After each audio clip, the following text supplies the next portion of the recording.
I'm encouraged by the prospect that wireless broadband services might expand the service areas where reliable broadband is available and provide more options for consumers in areas served by a limited number of providers, rural and underserved areas. So when would you expect the entities that win licenses at next year's auction to begin to roll out wireless broadband services? Well, whenever you're talking about rolling out a service that requires you to put up new infrastructure, go out actually in the communities and put up towers and turn on service, I mean, that takes a while to end up turning on the services. That's actually the reason why people were so concerned about that 4-year benchmark, where we're saying you've got to be providing service, for example, to about 40% of your population, a significant portion of your geographic area within those 4 years. So certainly within 4 years, you're going to be having to serving more than about a third of the area already. So they'll start turning it on.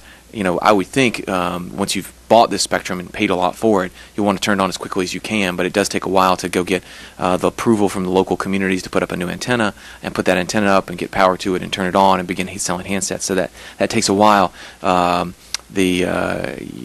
would think within a year they might be able to start serving some places, but that 4-year benchmark is a good sign for how far along they should be. Are there any areas of the country that you feel might be lagging behind, or similarly that are further ahead in the process and maybe would be used as a model for other areas to look at? Well, unfortunately, because this spectrum is currently utilized by television signals, it's been very difficult for anybody to, even for some of the pieces of the spectrum we sold, for them to utilize it very effectively. So in this piece of spectrum and these frequencies, I can't say that I think anybody's really that much further ahead. Probably the one furthest ahead is a company called Qualcomm has rolled out a service, Media Flow, which is a mobile video service to telephones that is provided by Verizon and several other providers. And they're using actually some of the frequencies from digital television channels that they have actually either won or negotiated with television channels to let them begin providing service. So they're probably the most aggressive in already utilizing some of the 700 megahertz today.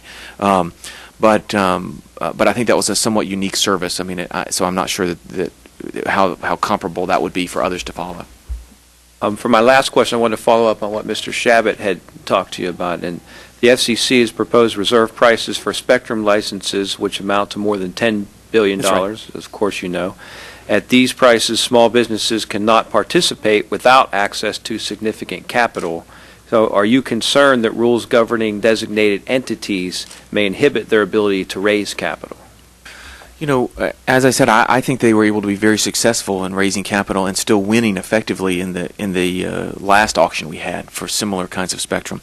And in that auction, over half of the winners were designated entities. And we based that reserve price on the amount of money that was garnered in this auction where they effectively participated. So what we did is we said that to try to get an estimate for how much this spectrum should be worth, we looked what was the most recent auction we had, and let's utilize that as a benchmark for how much this spectrum should be worth.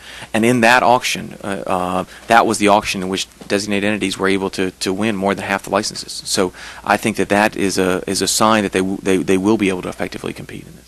Thank you. I have no further questions.